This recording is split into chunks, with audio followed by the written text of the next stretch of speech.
Hello and welcome to another pen video from me, Penultimate Dave. So I have here another 10 pens currently inked this week. I think let's go through these briefly one by one. We'll go through them in a little bit more detail and then we'll do a writing sample. So from left to right we have the Marjon Titanium TI 136, which I really am loving. We have a Visconti Empire. We have a Montblanc Around the World in 80 Days, and this is the special edition. We have a Montblanc Writer's Edition, and this is the Jane Austen. We have an Onoto Magna Carta in sterling silver, an Onoto Rosetta Stone in sterling silver. We have a Onoto, and this is the Platinum Jubilee in sterling silver. We have another Onoto, and this is in the Coronation in sterling silver. We have a Montblanc Writer's Edition, and this is the Robert Louis Stevenson. And then we have an Onoto University of Oxford. So I think let's take a look at these pens in a little bit more detail. So this is a really interesting pen. Now, China and Chinese manufacturing companies are and have been and still are copying a lot of Western fountain pens. You see it in the Leonardos, you see it in they're copying Leonardos, you see Kaweco that they're copying, certainly Montblanc, and this is one of those. This is effectively a clone or a copy of a Montblanc Martelet. This is in a titanium material with gold trim, and you can see the hammered effect here. This is, I have to say, outside of the nib, an almost, I want to say, identical clone, other than obviously it's got the name Marjon here on the cap band. It really is a good quality. It's a piston filling pen. It did come with essentially, I ordered a medium nib. It came with a long blade, which really was more of a Fude nib. I've converted it and ground it a little bit more down to an architect nib, but this writes very well now, and I have to say I do like it. It's not cheap. They're about £137 US dollars. So you can get a cheaper one, the non-hammered version, which is just a brush sort of titanium look. But this I really do like, and I have to say, I still want a second one. I just don't want to pay, or better I say waste, £137 more. I already have one, but I have to think that these are not going to be around forever. Now, you can post that cap. The problem is, you'll see here, like most piston filling pens, that is on the piston knob. So you do have to be careful, and the constant strain on that piston knob, you probably at some point will break it. I have known other people break Montblanc piston knobs, the resin ones, in the past. So you do have to be careful when you are posting caps that if they are gripping and posting onto the piston knob, just be very, very cautious there. I'm absolutely loving this pen though. It really, I have to say, is now, since I've tuned the nib, a really good writer. And I am enjoying writing with that pen. So I always find with Chinese pens that you do typically have to tune the nibs. If you will find that they write very dry, they will write sometimes scratchy out of the box.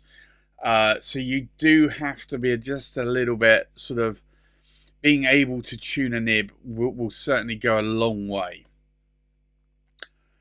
The next pen inked up is the Visconti Empire, a pen that I bought early on this year.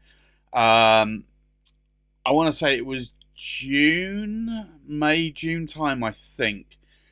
But this is a beautiful, it's an old version that Visconti made called the Empire.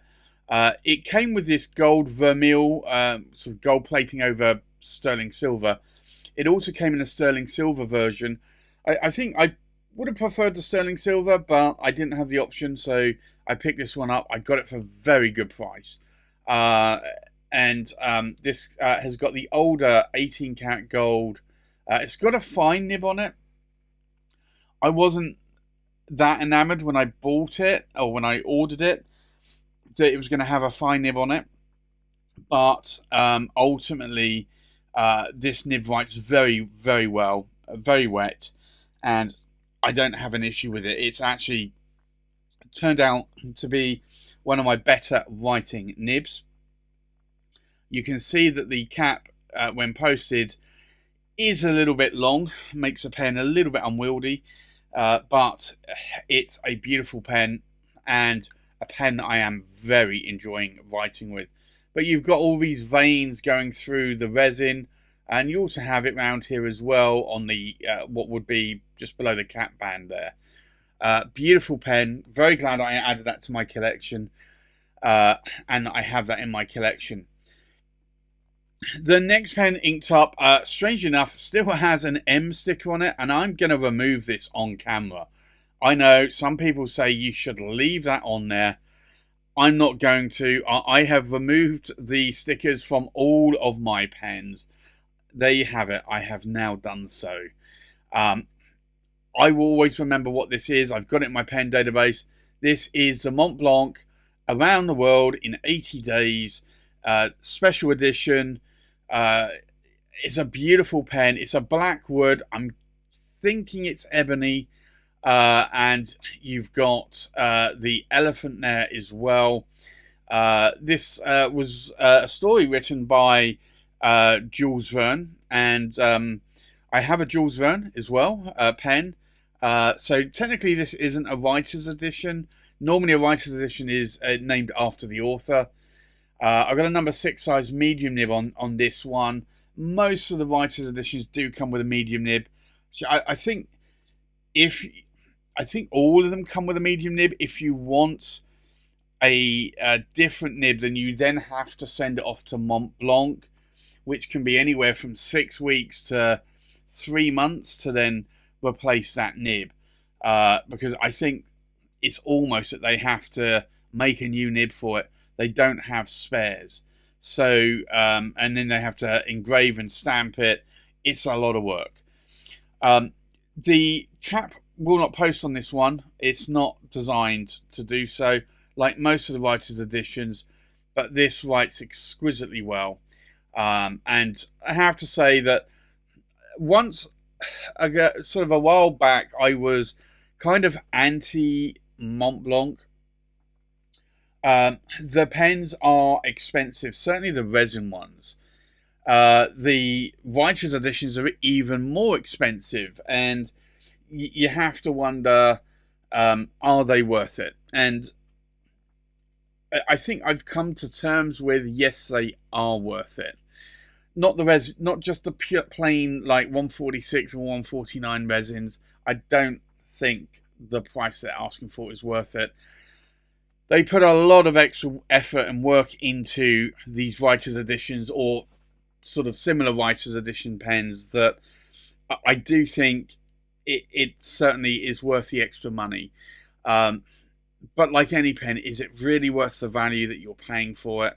And that's why, where possible, I always try to buy pens at a discount and not at full MSRP, unless I know it's such a reduced limited edition run or special edition run that you're not going to be able to pick one up. So for me, I will try and buy them at a discount, and I just feel that goes some way to sort of reducing the price a little bit. The next pen inked up this week is the Montblanc Writer's Edition Jane Austen, and it says here on the cap finial, by a lady. And I love this raised snowflake there, the Montblanc snow cap. The clip is reminiscent of a drawstring bag that ladies of the era used to use to keep handkerchiefs in, and puff or powder boxes. The cap has a number of different diagonal step downs which are reminiscent of a gentleman's sort of coat or waistcoat, and this is just a beautiful pen. extremely heavy. Well, actually, so to be honest, so is the Around the World in 80 Days. This, I think, is just a little bit heavier, though. Again, I've got a number 6 size medium nib on there, and I've got the silhouette of Jane Austen. Again, you cannot post the cap. Now, I was staying away for a number of years from the writer's editions, purely because, one, I thought most of them were 146 size nibs, or pens, and then two was the nib size. They weren't a 149 size. The nib size now doesn't really bother me. I'm happy with a number 6 size nib. Yes, I'd like it to have a number 8 or number 9 size nib, but I think in most cases a number 6 size nib is perfectly fine, and I have that in a lot of pens. There is a bit of a step down here by the threads.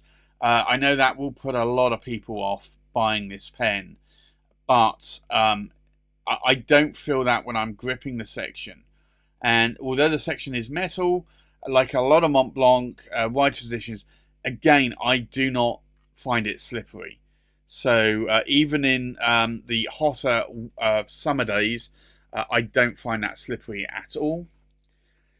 The next pen inked up is a very long pen, and very glad I bought this when I did. This is the Onoto, and you'll see here it says Magna, Carta, and this is beautiful. It's an aged sterling silver look here on the cap and the body, and then you've got all this engraving going on from the Magna Carta, and then down on the body here you've got the coat of arms there as well. This really is a beautiful pen. Again, not lightweight, and you've got a lovely coin finial there. It's a beautiful pen. Silver section. This, unlike the Montblancs that are piston filling pens, this is a cartridge converter. I've got a number 7 size Onoto nib there, 18 carat, fine. You can't post the cap. It's not designed to be posted at all, but it is a beautiful pen, and if I unscrew that, you'll see that the converter has been run dry. I'm going to need to ink that one back up again, but this is a beautiful pen. Very glad I added that to my collection. And since buying this one, I did say to myself that I wanted to buy more, and I actually bought the Magna Carta directly from Onoto because I wanted the Rosetta Stone. And as I always say never, because the Rosetta Stone was out of my price range. Even with a discount from Onoto, it was going to be too expensive. And then, as luck was to have it, Izod's came along and bought one from a collector and was selling it. And I spoke to Roy at Izod's, and he did me a bit of a deal, actually quite a bit of a deal, and it then ended up in my collection. So like I say never, because at some point it will come back and bite you. And very glad that I added this one to my collection. So like the Onoto Magna Carta, the Onoto Rosetta Stone has this aged sort of burnished silver look. It is sterling silver throughout, but you've got some really deep hieroglyphs here, and you then got it in another language and then another language. So this is really stunning.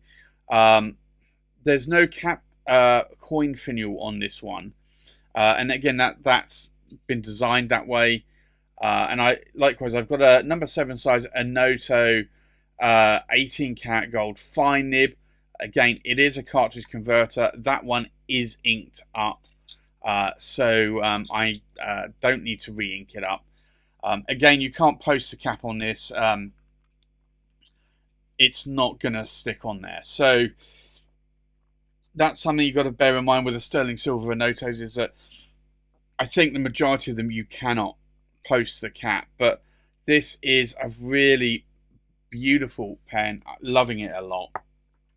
But you'll see it is a little bit tad shorter than the Magna Carta because there isn't a coin finial there. Kind of wish that they had put a coin finial on this one. The next pen inked up is the Onoto Platinum Jubilee in sterling silver. And this was for the Queen's Platinum Jubilee before she passed away. And I always wanted this pen. Strangely enough, I actually also like the resin one with the overlay cap. And eventually I did pick that one up as well. I don't have the Coronation one in resin. I do have it in sterling silver. Again, another Onoto number 7 size nib, but this one is a medium nib.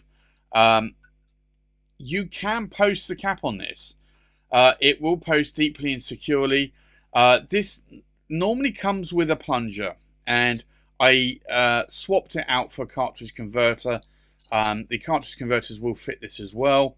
Partly because I had a plunger that failed, and then I got that replaced, but I also find that a plunger holds a little bit too much ink for me, and I kind of like the cartridge converter in terms of ink capacity. I find that a cartridge converter, I can write a couple of letters and it will be fine, but with a plunger, I have to, unfortunately, like write for weeks and weeks. So that one is inked up this week. And then we've got the Onoto Coronation, which is a stunning pen. And I picked this up at the same time as the Platinum Jubilee. I really, really do like this. It is a stunning amount of work that has gone into this pen. Really, really beautiful. Again, I did swap out the plunger for a converter. I've got a number 7 size Onoto 18 karat gold medium nib on this one. Can I post the cap? Yes, I can as well. So these ones, the caps have been designed to be posted. And when I say the caps have been designed to be posted, most of the time it's really just the back end of the pen. So those ones are a little bit sort of, they taper in for longer compared to the Magna Carta and the Rosetta stone. And I think that helps you to be able to post the cap a little bit more. The next pen inked up is the Montblanc Writer's Edition Robert Louis Stevenson. And this is a pirate-themed pen, and you can see the skull and crossbones there. You can see essentially, I think, what is supposed to be like a peg leg. I thought originally it was a sword. You've got a compass here. You've got the telescope here on the end. And it really, really is a beautiful pen, and loving it a lot. You've got the X's to that really to mark the treasure, but the large X here really marks the treasure. It's a beautiful pirate-themed pen, and I do like this a lot. It's got a number 6 size medium nib on it there. Again, it's a piston-filling pen. You cannot post the cap. Being a Montblanc Writer's Edition, the majority of them you cannot, unfortunately. But it's a beautiful pen, and again, I love writing with that pen. And then the final pen inked up is the Onoto University of Oxford. Very, very glad that I picked this pen up. You've got the crest there of the University of Oxford. It's a very dark blue, almost I want to say navy blue or royal blue, but royal blue is lighter than navy blue. Navy blue is obviously darker than royal blue, but I really want to say this is more like a midnight blue. But you've got these gold strips here as well. Really is a nice pen. And if I unscrew the cap, I've got a number 7 size Onoto 18 karat gold, and that's a medium nib. Cartridge converter, I can post the cap as well. It's a little bit back weighted, not a huge amount. I think that coin finial adds a little bit of extra there. But this is a beautiful pen. You can see in the size of my hand, it's a fairly decent size. So at least I think you don't need to post that cap, but I know some of you do prefer to. So there you have it. That's my 10 pens currently inked for this week. I think let's now go and do a writing sample. So the first pen inked up is the Marjon Titanium TI 136. So I think let's do an ink swatch here. I really am loving how this one is writing. I don't write a lot with Architect nibs, but after grinding this to an Architect, I really do like it. So this is a Marjon Titanium TI 136. I ordered it in a medium nib, and it's a steel nib, but I've since ground that down to effectively an Architect, which is thinner verticals and wider cross strokes. The ink in here is, I just need to double check. I'm pretty sure I know what that ink is. So the ink in here is Diamine Earl Grey, which is a very nice grey ink. My favourite grey ink that I do like to write with a lot. The next pen inked up is the Visconti Empire, and this is a fine nib. We'll do an ink swatch here, but this nib just writes beautifully. Really happy with this nib. I want to say I wish all Visconti nibs wrote like that. I think a lot of them do. It's got a slight bounce to it, not too much of a bounce, but the nib is, or the ink in that nib is quite lubricated, so it just glides across the page. So this is the Visconti Empire, and it's I was going to say a medium nib. It's a fine nib, and it's an 18 karat gold nib. And the ink in here is Waterman Inspired Blue, which is a very nice sort of turquoise blue coloured ink. The next pen is the Montblanc Around the World in 80 Days. So we'll do an ink swatch. And this is another nib that writes quite nicely. This is the Montblanc Around the World in 80 Days. It's a medium, and it's an 18 karat gold nib. And then the ink in here is Sailor, Gentle, and it's Kin Makusai, which is the replacement for Sailor, Gentle, Apricot, or Apricot, depending on how you say it. But it's an almost identical ink formula there. The next pen inked up is a Montblanc Writer's Edition Jane Austen. So we'll do an ink swatch here, and this is another perfect writing nib. This ink is so lubricated in this nib, it just glides across the page. So this is a Montblanc Writer's Edition, and it is the Jane Austen, and it's a medium, and it's an 18 karat gold nib. And then the ink in here is Pilot, Iroshizuku, and it is Aji Sei, which is a forget-me-not colour sort of blue, sort of getting closer to lavender instead of purple, but that is a very nice colour ink. It's one that I like a lot. The next pen inked up is the Onoto Magna Carta. So we'll do an ink swatch here.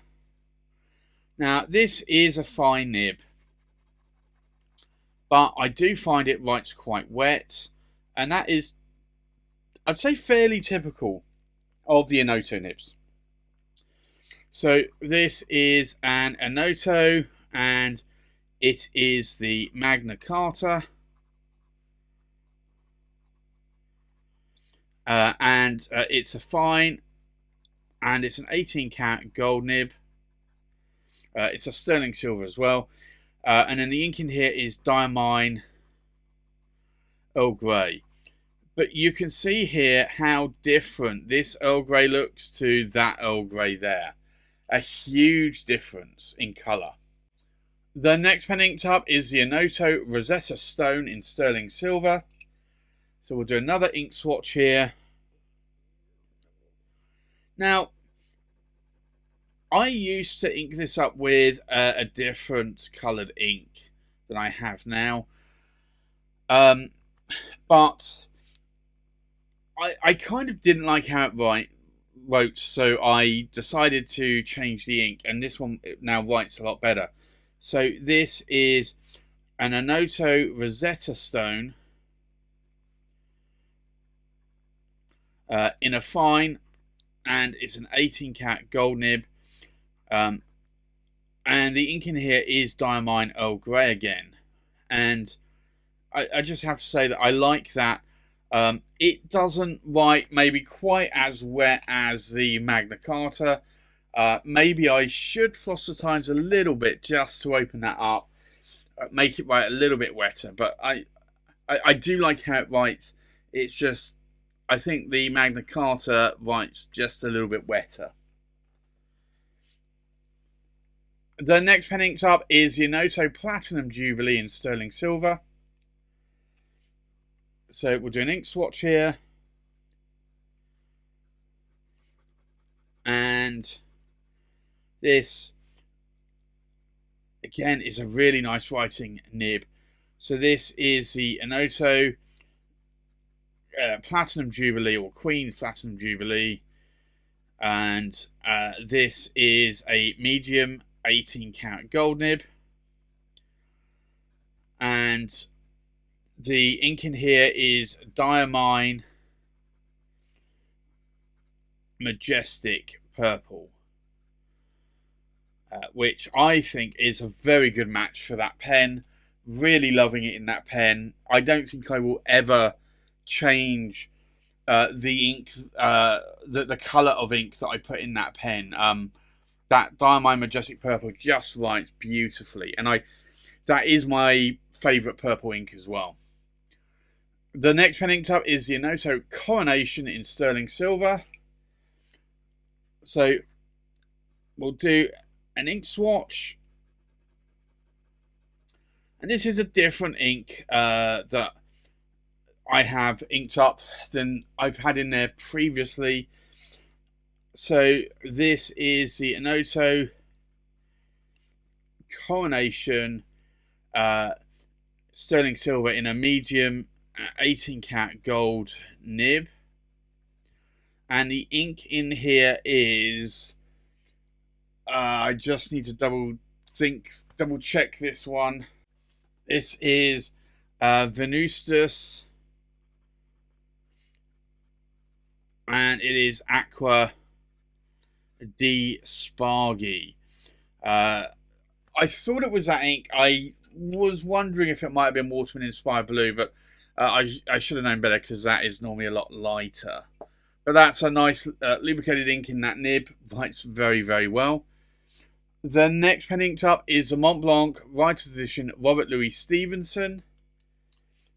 And this is themed for Treasure Island, which is what Robert Louis Stevenson wrote. We'll do an ink swatch.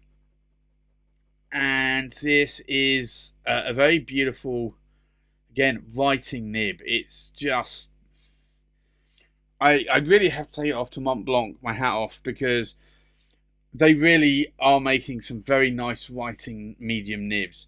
So this is the Montblanc, and I'm going to actually abbreviate this just to Robert Louis Stevenson, because I probably won't fit it all on there otherwise. And it's a medium, and it's an 18 karat gold nib. Yeah, I definitely wouldn't have fit that on there at all. And then the ink in here is Diamine. not Earl Grey. I was just about Earl Grey. Dark Graphite, which is a very dark grey, almost bordering on black. But I think that fits that pen quite nicely. And then the last pen is inked up as the Onoto, University of Oxford. So we'll do an ink swatch here as well. Now, you'll probably think, well, this is a really difficult ink to look at, but it dries darker on the page. So this is the Onoto, and it's the University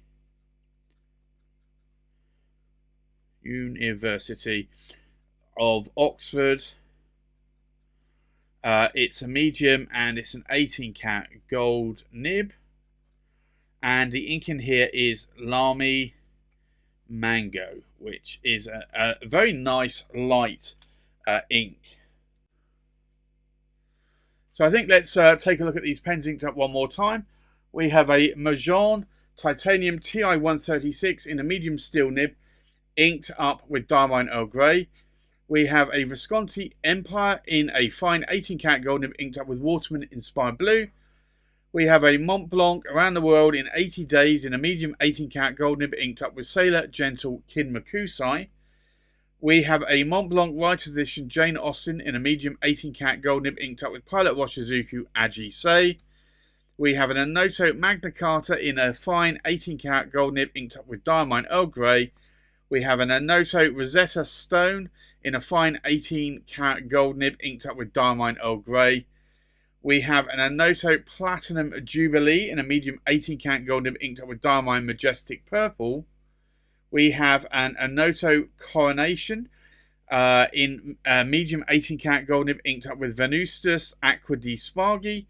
We have a Montblanc Writer's Edition Robert Louis Stevenson in a medium 18 karat gold nib, inked up with Diamine Graphite. And we have an Onoto University of Oxford in a medium 18 karat gold nib, inked up with Lamy Mango. So there you have it. That's my Currnetly Inked pens for this week. Thanks for watching. Please like, comment, subscribe, and I'll see you on the next pen video. Bye bye.